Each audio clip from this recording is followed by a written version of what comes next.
जय गुरु जी। जी बहुत जय बहुत गुरु शुक्राना गुरु जी। गुरु जी की संगत आप सबको जय गुरु जी। मेरा नाम रामपाल जोशी है और मैं पंजाब पुलिस से additional general of police retire हूँ और आजकल मोहाली में सुकूनत पजीर हूँ। मैं गुरु जी के चरणों में फरवरी 1996 को आया था। मैं डेपुटेशन में था दिल्ली में 5 साल। उसके बाद जब पंजाब में आया तो एक दिन मैं 39 सेक्टर में जो अफसरों के क्वार्टर्स हैं वहां रहता था। तो वहीं मेरे एक कुलीग थे आईएएस में केसर साहब।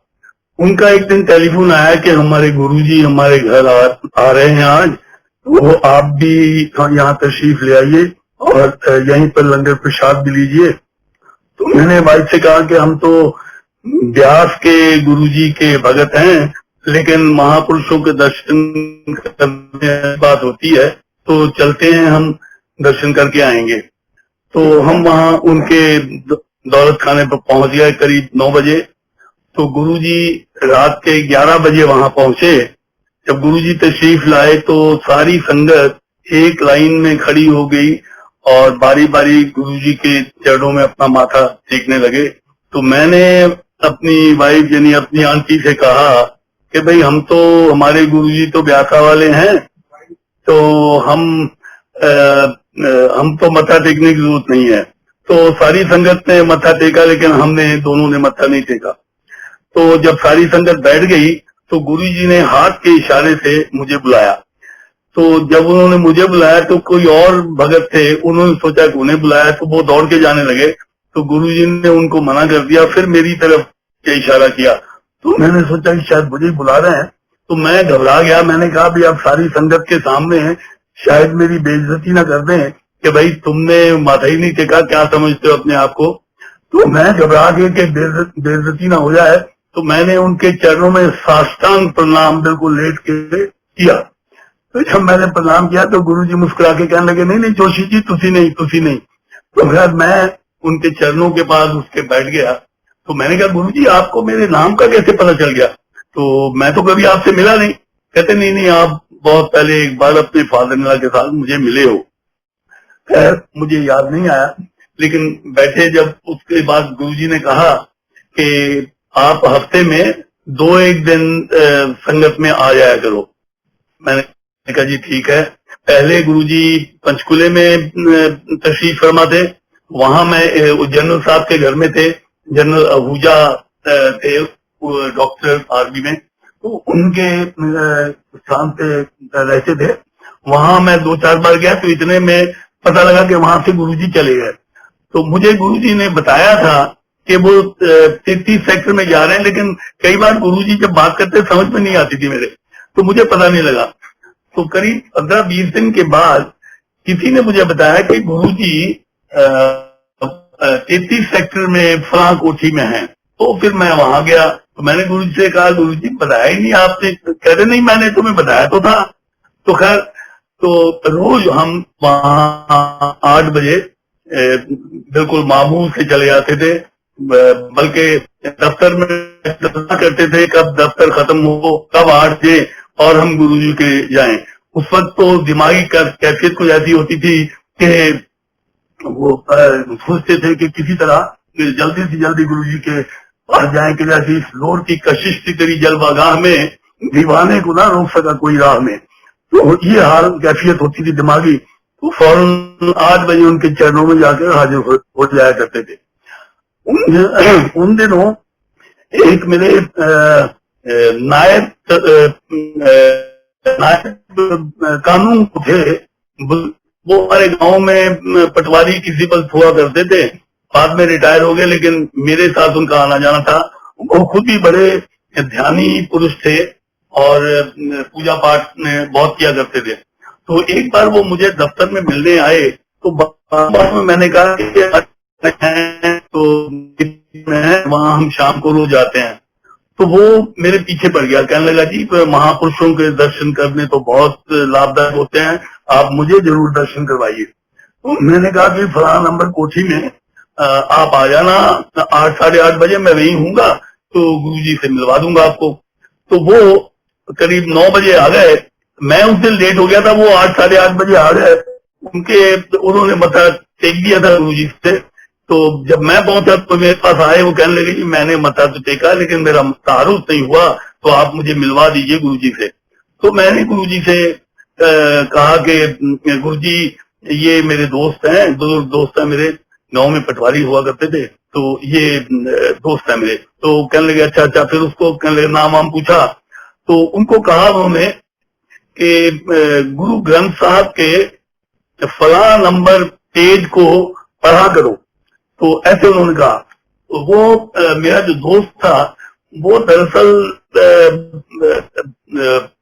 पंडोरी महानता में एक हिंदू संत हैं, वो पंडोरी महानता जाता था, उनका भगत था। तो गुरु ग्रंथ साहब वगैरह कभी पढ़ा नहीं था उसने। तो वो खैर इतनी बात सुन ली, बाद में मुझे बताया। तो उसने तो यही बात हुई। तो थोड़ी देर के बाद गुरुजी तशरीफ ले गए अपने कमरे में। तो वो भी जो मेरा दोस्त था सेवा सिंह बाहर लॉन में जाके, कोठी की लॉन में जाके बैठ के वो ध्यान में बैठ गए। उसके बाद लंगर अनाउंस हो गया। लंगर के बाद मैं उससे मिला, तो सेवा सिंह जी से। तो वो मुझे कहने लगे कि जोशी साहब, आप बहुत ही ठीक स्थान पर पहुंचे हैं, आपके गुरुजी तो परमात्मा का रूप हैं। मैंने कहा तुम्हें कैसे पता? वो कहने लगा जी हम भी पूजा पाठ करते हैं। जब मैं बाहर लॉन में आके ध्यान लगा के बैठा तो मैं देखता हूं, जब मेरा ध्यान लगा तो संगत के हर ग्रुप के साथ एक एक गुरुजी बैठे हुए हैं।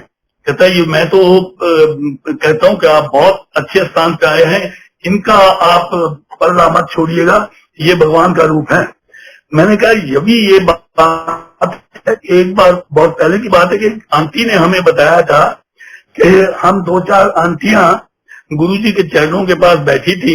गुरुजी थोड़ी देर के लिए अपने कमरे में तशरीफ ले गए और 15 मिनट के बाद जब गुरुजी वापस आए तो हम आंटीज आपस में जो बातें कर रही थी, गुरुजी हम सबको वही बातें बताते जा रहे थे। तो वो आंटी कहने लगी, मैंने गुरुजी से पूछा कि गुरुजी हमने तो ये बातें उस वक्त की हैं जबकि आप अपने कमरे में तशरीफ फरमा थे, तो आपको ये बातें कैसे पता लगी? तो गुरुजी मुस्कुराकर कहने लगे, मैं तो थी, मैं आपके पास ही बैठा हुआ था। तो मैंने उस दोस्त को कहा कि यार बिल्कुल तुम ठीक फरमा रहे हो कि गुरुजी से ऐसे ऐसे एक आंटी ने भी मुझे बताया था। खैर इसके बाद मैं जब steel authority of India Delhi में 5 साल डेपुटेशन पे था, तो हमारे एक विजिलेंस चीफ जो थे, कई पब्लिक सेक्टर थे, उनकी एक कॉन्फ्रेंस हुई थी शिमले में। तो वहां एक केजी वात्सल साहब थे जो यूटीआई में बॉम्बे हेडक्वार्टर्स में एग्जीक्यूटिव डायरेक्टर थे। तो वो मेरे बड़े अच्छे दोस्त बन गए।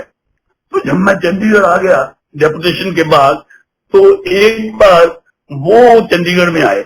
दरअसल उनके आने का मकसद ये था कि कुछ महीने पहले शिमला में बहुत जबरदस्त आग लगी थी जिसमें एक बिल्डिंग जल के राख हो गई थी और उस बिल्डिंग में यूटीआई के अफसरों का दफ्तर था।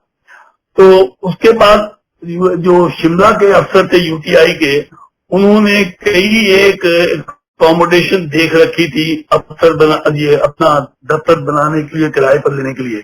तो यूटीआई के हेडक्वार्टर ने मेरे दोस्त केजी वात्सल को भेजा कि आप जाइए, उन्होंने शिमले में जो 2-3 जगह देख रखी हैं उनमें से कोई सिलेक्ट करके अप्रूव करके आइए।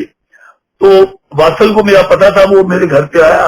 वो कहने लगा कि यार बात है, तुम भी शेरो शायरी में दिलचस्पी रखते हो और मुझे भी सुनने सुनाने का शौक है, मैं अकेला तो बोर हो जाऊंगा, तुम छुट्टी लो कल की और मेरे साथ चलो, शिमला चलेंगे, सुबह जाएंगे, शाम को वापस आ जाएंगे।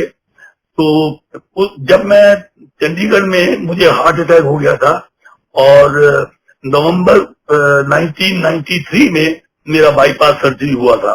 तो उस वक्त डॉक्टर ने कहा था कि आप अपने आप को सख्त सर्दी और सख्त गर्मी से बचा के रखें। तो वाइफ ने कहा, आंटी ने कहा कि भाई आप तो नहीं जा सकते शिमला, क्योंकि अखबारों में आ रहा है कि 1 हफ्ते से वहां सूरज नहीं निकला, बहुत ठंड पड़ रही है, आपको डॉक्टरों ने ये कहा था, तो आप नहीं जा सकते। तो मुझे उसकी कंपनी बहुत पसंद थी, वो बहुत गपी शपी आदमी था, केजी वासल, मैं जाना भी चाहता था।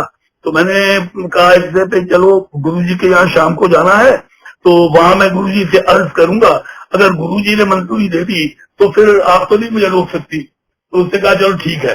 तो मैंने वासल से कहा यार तुम भी चलो मेरे साथ ही, गुरुजी के दर्शन करेंगे और कल के जाने के लिए इजाजत भी मांग लेंगे। उसने कहा ठीक है। मैं गुरुजी के पास जब गया तो माथा टेकने के बाद मैंने कहा गुरुजी ये मेरा दोस्त है, तो मैं दिल्ली से आया है और इस तरह कल शिमले जा रहा है, और मुझे कहता है साथ चलो, एक दिन छुट्टी ले लो। और ये आंटी जाने नहीं दे रही, ये कहती है कि नहीं डॉक्टर ने ऐसे कहा था। तो गुरुजी की मुस्कुरा के कहते नहीं नहीं जाओ, फर्स्ट क्लास सूरज निकला होगा, बहुत शानदार मौसम होएगा उठेगा, जाओ जाओ कल्याण हो गया, मजे करके आओ। तो मैं मुस्कुराया और इसकी तरफ देखा, तो चलो जी मंजूरी मिल गई। तो अगले दिन फिर यहाँ के जो चंडीगढ़ के यूटीआई के ऑफिसर साहिबान थे, उन्होंने एक एनी गाड़ी उनको दी। तो उस एनी गाड़ी में हम बैठ के दोनों शिमला गए। शिमला गए तो वहां वाकई फर्स्ट क्लास सूरज निकला, धूप लगी हुई, मौसम बड़ा खुशगवार। तो वो अफसर कहने लगे साहब आप लोग तो चंडीगढ़ से धूप लेके आए हमारे लिए, हमने तो हफ्ते में ये पहली बार सूरज देखा है आज। तो खैर तो सारा काम किया, तो 2-3 जगह जो थी देखी, एक अप्रूव कर दी। तो शाम को हम वापस वहां से निकले, करीब मिलकर 4-1 बजे होंगे। वहां से जब वापस निकले, रास्ते में जब हम सोलन पहुंचे तो अंधेरा हो गया था, और हमारी जो एनी गाड़ी में गुरुजी की खुशबू से भर गई। एनी गाड़ी इतनी ज्यादा खुशबू के नाक को चढ़ने लगी वो। तो मैंने वासल से कहा, मैं वासल do you get any fragrance here? तो कहता yes yes I think we are crossing some flower valley. तो मैंने कहा यार ये कोई फ्लावर वैली नहीं है, ये गुरुजी की खुशबू है। कहता भी ये तो मुझे पता नहीं, हाँ खुशबू तो जरूर आ रही है। तो साहब वो एनी की गाड़ी पूरी भरी हुई थी खुशबू से, 39 सेक्टर तक उसमें खुशबू थी। तो वासल कहने लगा कि यार भाभी को तैयार करो, और आज अफसरों का डिनर है हमारा सब एक साथ माउंट व्यू में, तो माउंट व्यू होटल में चलो, वहां डिनर करेंगे। डिनर के बाद तुम्हारे साथ मैं भी गुरुजी के दर्शन करूंगा। मैंने कहा देखो तुम्हारे फॉर्मल डिनर में 12:30-1 बजेंगे, तो मुझे इतनी टाइम वेस्ट नहीं मुझे करना, मैं तो 2 रोटी खा के हम अभी गुरुजी के दर्शन करने जाएंगे। तो मैंने कहा तुम्हारा डिनर जब भी खत्म हो, 12:30-1-1:30 जब भी खत्म हो तुम चले आना, गुरुजी सारी रात तशरीफ फरमा रहते हैं, तो तुम आ जाना। कहने लगा ठीक है। तो खैर हम लोग बच्चों के साथ गुरुजी के पहुंच गए वहां कोठी में। तो गुरुजी को जब मैं माथा टेका तो गुरुजी कहने लगे क्यों मौसम अच्छा थी, मजा कीता? मैंने कहा हाँ गुरुजी वहां तो कमाल हो गई, धूप इतनी निकली हुई थी और लोग कह रहे थे कि तुम लोग धूप लेके आए हो चंडीगढ़ से। तो कहने लगे वो बस कल्याण हो गया, कल्याण हो गया। तो फिर मैंने कहा गुरुजी जब हम वापस आए और जब हम सोलन पहुंचे हैं, बस मैंने इतना ही कहा था कि जब हम सोलन पहुंचे हैं, तो गुरुजी ने कहा अच्छा फिर खुशबुआं आ गई हैं। तो मैंने फिर माथा टेक दिया, मैंने कहा गुरुजी आपकी बहुत कृपा हुई, तो ऐसे बहुत खुशबू आई। तो खैर ऐसे बैठ के बातें करते रहे और बातें चलती रही। इतने में कोई 12:30-1 का टाइम होगा, तो केजी वासल भी वहां पहुंच गया। जैसे ही वासल पहुंचा तो गुरुजी ने उससे कहा, अपनी गुरगाबी की तरफ इशारा किया कि इसको सुनो। तो वो समझा नहीं, तो मैंने उससे कहा कि गुरुजी से यू स्मेल माई शूज। तो खैर उससे स्मेल किए, तो जब वो स्मेल कर रहा था गुरुजी ने कहा क्यों ये हुई खुशबू थी क्या कोई और थी? तो मैंने वासल को कहा मैंने तुमने कहा था ना कि मुझे नहीं पता गुरुजी की खुशबू है क्या है, पर खुशबू आ रही है, तो इसीलिए गुरुजी तुम्हें पूछते हैं क्यों ये हुई खुशबू थी या कोई और थी। तो खैर इस तरह वो भी बड़ा कायल हो गया। तो गुरुजी से बातें होती रही। इसके बाद और गुरुजी ने बहुत छोटे मोटे चमत्कार दिखाए, कई तो ऐसे दिखाए कि हमें समझ भी नहीं आई। उनकी कृपा जरूर हम पे हमेशा बनी रहती है, लेकिन कई बार हमें पता चल जाता है, कई बार नहीं भी पता चलता। तो उन दिनों हमारी बेटी की शादी हुई थी। शादी के बाद लगातार 2 मिसकैरेजेस हो गए। तो आंटी को बहुत इस बात का फिक्र था, बहुत फिक्र किया करती थी। तो एक दिन बेटी हैदराबाद से आई, मेरा सन-इन-लॉ जो है वो आईपीएस में है, आजकल एडिशनल डीजी है हैदराबाद में, तेलंगाना स्टेट में। तो उन दिनों आंध्र प्रदेश का था, तो वो लोग आए हुए थे, बेटी आई थी। तो बेटी को जब लेके गए गुरुजी के दर्शन के लिए, वहां बैठे थे, तो गुरुजी को जब उसने गुरुजी के माथा देखा, तो गुरुजी ने जोर से उसकी पीठ के ऊपर थपकी मारी, और ऐसी थपकी मारी कि पूरे हॉल में उसकी गूंज आई। और गुरुजी कहते, जा तेरा कल्याण कर देता, 4 साल बाद पता लगेगा, ये उन्होंने कहा। तो वाकई फिर 4 साल के बाद उसके घर बेटा पैदा हुआ, और बेटा पैदा होने से कुछ देर पहले गुरुजी मेरी आंटी को देखकर कहा करते थे मुस्कुरा के कि हाँ आंटी दी गोदी दे विच ग्रैंडसन बहुत चंगा लगूगा, दोता बहुत चंगा लगूगा, तो इस तरह कहते। तो हम समझ गए कि बेटा होगा। खैर जब बेटा हुआ तो उसके बाद बेटी आई कुछ दिनों के बाद, कुछ महीनों के बाद, तो गुरुजी के यहाँ जाना था। तो बेटी का ख्याल था, वो चाहती थी कि एक बेटा तो हुआ, अगली बेटी होनी चाहिए, उसको बेटी का बहुत शौक था कि बेटी होनी चाहिए। तो she was in the family में, अगेन सारे एक बात की बात है। तो मेरी आंटी ने उसे कहा, वाइफ ने कहा कि देखो बेटा, गुरुजी की आम इच्छा होती है, वो कई बार कह देते हैं कि जा तुझे एक और बेटा दिया, तो उस वक्त ये मत कह देना कि नहीं गुरुजी मुझे तो बेटी चाहिए, तो जो गुरुजी कहेंगे वो स्वीकार करना, आगे से कुछ मत बोलना। तो हमने उसको पहले से ये पढ़ा के भेजा हुआ था। जब हम वहां गए तो उसने जैसे ही वो बेटे का भी माथा देखा, अपना माथा देखा, तो गुरुजी कहने लगे जा एक और बेटा ले जा। तो खैर उसके बाद फिर दूसरा बेटा भी हो गया। अब जो सबसे बड़ा बेटा है वो तो इन दिनों पंजाब इंजीनियरिंग कॉलेज जो पैक है चंडीगढ़ में, वहां वो इंजीनियरिंग कर रहा है, और उसका छोटा भाई जो है वो 12वीं क्लास में हैदराबाद में है। अच्छा, ये तो एक बात थी। उसके बाद बेटी आती रहती थी साल में 1-2 बार। तो गुरुजी का ये सिस्टम वो जब लंगर प्रसाद हो जाता था, लंगर के बाद वो सारे भक्तों को इशारा कर करके हाथ से कहते थे जाओ जाओ अभी आराम करो, घर जाओ। तो लोग जाना नहीं चाहते थे, तो गुरुजी की आंखों से छिपते फिरते थे ताकि गुरुजी कहीं वापस जाने के लिए ना कह दें। तो गुरुजी ने हमेशा मुझे भी ऐसे कभी कह देते थे जोशी साहब, कभी कहते थे डीजीपी साहब, कभी कहते थे अंकल जी, जो उनके दिल में आता था, कहते थे जाओ अब आराम करो, सुबह दफ्तर भी जाना है। तो हम लोग करीब 12 बजे, 11 बजे, 11:30 बजे हमें वो छुट्टी दे देते थे, तो हम आ जाते थे। लेकिन 2-3 बार ऐसा हुआ कि गुरुजी ने सबको तो वापस जाने के लिए कहा, हमें नहीं कहा। तो करीब 3-3:30 बजे गुरुजी के लिए लंगर प्रसाद आता था।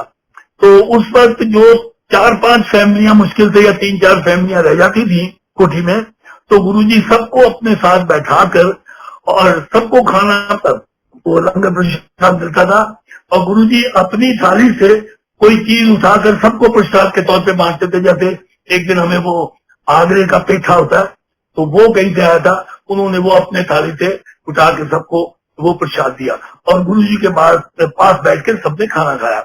ये कोई 2-3 बार ये मौका मुझे खुशकिस्मती हासिल हुई। तो एक बार बेटी जब आई हैदराबाद से, तो मेरी वाइफ ने कहा कि बेटा गुरुजी ने हमें 3 बार ऐसे अपने साथ लंगर प्रसाद छकवाया है। तो वो कहने लगी, यार मम्मी मैं तो इतनी दूर से आई हूँ 15 दिन के लिए ही, क्या मुझे ये मौका मिलेगा, गुरुजी अपने साथ खाना खिलाएंगे? ये शाम को जब घर पे चाय पी रहे थे उस वक्त ये बात हुई। तो मेरी वाइफ ने कहा कि भाई ये तो गुरुजी की मौज है और तुम्हारी तकदीर है। तो खैर उस दिन हम गए, तो जब लंगर के लिए गए, उसके बाद सब लोगों को जाने के लिए कहने लगे, लेकिन हमें जाने के लिए नहीं कहा। तो करीब 3-3:30 बजे जब दोबारा लंगर आया गुरुजी के वास्ते भी और 3-4 फैमिलीज के, जो पहली थाली जैसे ही आदमी लेके हॉल में आया, तो गुरुजी ने बेटी की तरफ इशारा कहा, लो बेटे लंगर करो। तो उनके बेटी को लंगर पहले थाली मिली, उसके बाद बाकी सबको मिली थाली, सबने मिलकर खाना खाया। खाना खाने के बाद जब हम घर वापस आ रहे थे में, तो सभी ये डिस्कस कर रहे थे कि देखो गुरुजी को पता था कि तुमने ऐसी इच्छा की है, तुम्हारी इच्छा पूरी कर दी है। तो मुझे भी तो पता था अंदर से कि गुरुजी ने इच्छा पूरी की है। ऐसे ही कहने के तौर पे मैंने कह दिया मैंने कहा गुरु जी ने देखा कि चलो जो जोशी साहब की बेटी है इतनी दूर से आई है, तो भाई जान उनके चलो खाना खिला दो। तो ऐसा हुआ होगा, क्योंकि मैं गुरुजी ने मेरी ड्यूटी लगाई थी, जो उस वक्त संगत ज्यादा नहीं थी, 200-400 संगत होती थी, तो मेरे साथ एक दो और भगत लगा रखे थे, और मैं इंचार्ज था, सिक्योरिटी कह लीजिए, कुछ कह लीजिए, वो लाइन वगैरह बनवाने का, गुरुजी के जो माथा टेकते सारे, तो लाइन वगैरह मैं बनवाता था, तो मेरे आदमी मेरे साथ थे 2-3। तो मैंने काफी इस वजह से उन्होंने कहा हुआ जोशी की बेटी है तो खाना खिला दिया। तो इट जस्ट बाई चांस, ये मैंने ऊपर के अंदर देखा, अंदर से तो मुझे भी यकीन था कि गुरुजी ने किया है सब। तो खैर अगले दिन जब आए हम और वहां बैठे, तो जब लंगर अनाउंस हुआ, किसी ने आके गुरुजी को कहा कि लंगर तैयार है, तो गुरुजी ने कहा कि जाओ लंगर करो। तो मुझे भी कहने लगे, मुझे गुरुजी ने बहुत कृपा थी गुरुजी के, मुझे उनके चरण दबाने की सेवा बहुत मिली, और मैं अक्सर उनके चरण ही दबाता रहता था बैठ के। और आपने YouTube में भी देखा होगा कि दिल्ली में मेरी एक YouTube पे भी वीडियो है। तो खैर वो गुरुजी मुझे कहने लगे जाओ जोशी अंकल लंगर करो। तो मैं उठ के जाने लगा, अभी 4 कदम गया था, फिर मुझे बुलाया, कहने लगा जोशी अंकल कल मैंने बेटी की लंगर खाने की इच्छा पूरी कर दी ना, क्योंकि मैंने ही कहा था, चाहे ऊपर के तरफ से कहा कि ये तो गुरुजी ने ऐसे बाई चांस हो गया, तो लेकिन गुरुजी ने जता दिया कि उन्हें पता था, और उन्होंने जानबूझ के ये बेटी की इच्छा जो थी अपनी मर्जी से पूरी की थी। तो ये तो गुरुजी थे हमारे, बिल्कुल वो तो शिवजी महाराज का अवतार थे, भगवान थे, उनको सब पता था, उनसे कुछ छुपा हुआ नहीं था। इसके बाद एक बार मैं जब भी दिल्ली किसी मीटिंग वगैरह पे जाता था, तो उनको तो पता था कि बड़े मंदिर की उसारी हो रही है, तो मैंने गुरुजी से कहना, गुरुजी कईयों को कहते थे मेरे सामने, अच्छा दिल्ली जा रहे हो, बड़े मंदिर जाके आना, देख के आना। जब मैं कहता था गुरुजी मैं जा रहा हूँ दिल्ली, आपकी इजाजत हो तो मैं मंदिर के दर्शन कराऊं, कहते नहीं नहीं इकट्ठे चलेंगे, एक साथ चलेंगे, हम एक साथ चलेंगे, मुझे ऐसे कह देते थे। मैं 3-4 बार दिल्ली गया, हर बार ऐसे ही कहा उन्होंने। उसके बाद गुरुजी खुद ही दिल्ली पहुंच गए, एम्पायर स्टेट में। तो एक बार मैं एम्पायर स्टेट में जब गया, तो गुरुजी ने मुझसे पूछा, 4 दिन की मैंने वो पंजाब भवन बुक कराई थी 4 दिन के लिए, तो चौथे दिन जिस समय अगले दिन जाना था, तो गुरुजी कहने लगे कि आप कब वापस जा रहे हो? मैंने कहा गुरुजी मैं कल जाऊंगा, लंच के बाद कल वापस जा रहा हूँ। कहते अच्छा मंदिर से होते जाना, मंदिर देखते जाना। मैंने कहा ठीक है गुरुजी, जो आपकी आ गया। तो मैं आ गया। अगले दिन सुबह ब्रेकफास्ट के टाइम में मैंने वाइफ से कहा, मैंने कहा अभी गुरुजी जब मैं चंडीगढ़ से आता था हर बार कहते थे कि एक साथ जाएंगे, एक साथ जाएंगे, तो आज मुझे कह दिया कि जाते हुए मंदिर चले जाना। तो इतना कहा था, थोड़ी देर के बाद टेलीफोन, कमरे के टेलीफोन की घंटी बजी, तो मैं उठाया, तो आगे से आवाज आई, मैं गुरुजी बोल रहा हूँ। मैं तो बहुत अचानक घबरा सा गया कि क्या गुरुजी का मैं कभी एक्सपेक्ट ही नहीं करता था कि उनकी कॉल मुझे आएगी कमरे में। तो मैंने जल्दी में ये कहा, गुरुजी पैरी पहने, गुरुजी पैरी पहने। तो गुरुजी कह रहे कब जा रहे हो चंडीगढ़? मैंने कहा गुरुजी बस अभी दोपहर को 2 बजे यहाँ से लंच करके तो सीधा चला जाऊंगा। तो कहते ठीक है, जाते जाते मंदिर से होके जाना। मैंने कहा हाँ जी गुरुजी, वो तो मैं यहाँ से मंदिर ही जाऊंगा। तो जब हम खाना खा के कोई 2:30-3 बजे वहां मंदिर पहुंचे, तो देखा गुरुजी की कार वहां खड़ी है। तो मैंने कहा गुरुजी आए हुए हैं? वो भक्तों से कुछ पूछा, कहते हाँ गुरुजी आए हैं।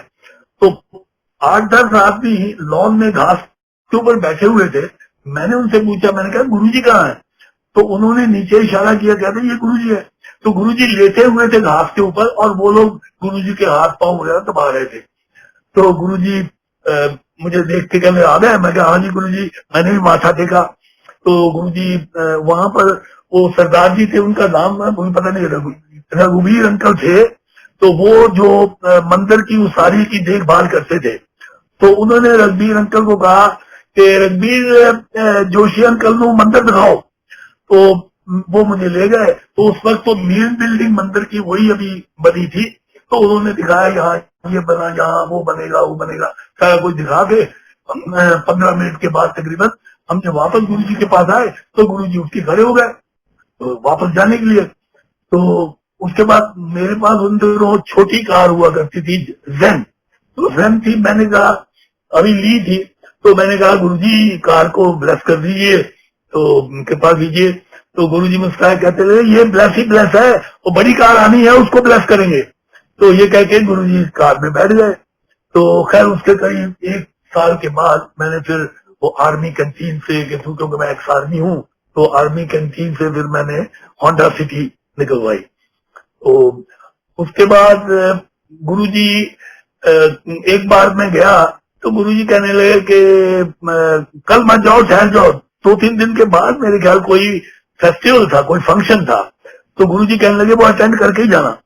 लेकिन मेरे 4 दिन की मैंने बुकिंग कराई हुई थी पंजाब भवन की, तो मुझे यही था कि 4 दिन के बाद फिर किसी को कैसे रिक्वेस्ट करनी हो, चंडीगढ़ टेलीफोन करना होना। तो मैंने कहा नहीं गुरुजी मैं तो अब जाऊंगा, फिर बाद में आ जाऊंगा।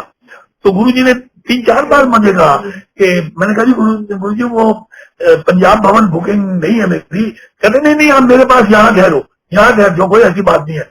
तो मैंने कहा नहीं गुरुजी आप तो इजाजत दीजिए मुझे, मैं फिर आ जाऊंगा, मैं 3-4 दिन के बाद आ जाता हूँ। तो कहने लगा अच्छा ठीक है। तो हम लोग आ गए।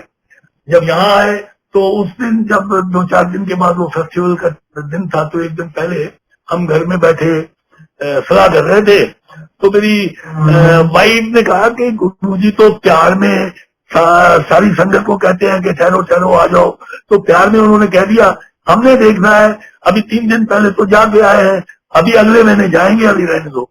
तो बेटा भी तैयार था, मैं भी तैयार था, लेकिन इसके कहने पे फिर हमने इरादा छोड़ दिया, नहीं आए। उसके बाद अगले महीने जब गुरुजी के पास आए तो मैं चरण दबा रहा था गुरुजी के, तो गुरुजी कहते तुम आए नहीं, अगर आ जाते तो पता नहीं मैंने तुम्हें क्या दे देना था। तो मैंने भी मजाक में गुरुजी के सामने दोनों हाथ फैला के कहा गुरुजी आप दे दीजिए। तो गुरुजी कह रहे नहीं नहीं संतों की मौज होती है, फिर जब कभी मौज होगी फिर देंगे। तो खैर की बात हो गई। उसके बाद गुरुजी मुस्कुरा के कहने लगे बाप बेटा तो तैयार थे, आंटी ने पानी मार दी थी। तो पंजाबी बोले आंटी ने पानी मार दी थी, तो उनको पता था कि वाइफ ने कहा था कि चलो रहने दो। तो इस तरह गुरुजी के बहुत से चमत्कार गुरुजी ने हमें दिखाए। और अब तो वक्त भी काफी हो गया है, मैं समझता हूँ यही मैं अपना लेक्चर खत्म करता हूँ। बहुत बहुत धन्यवाद। जय गुरुजी। गुरुजी आपकी बहुत बहुत कृपा है, पूरी संगत पर कृपा करें। शुक्राना गुरुजी। जय गुरुजी।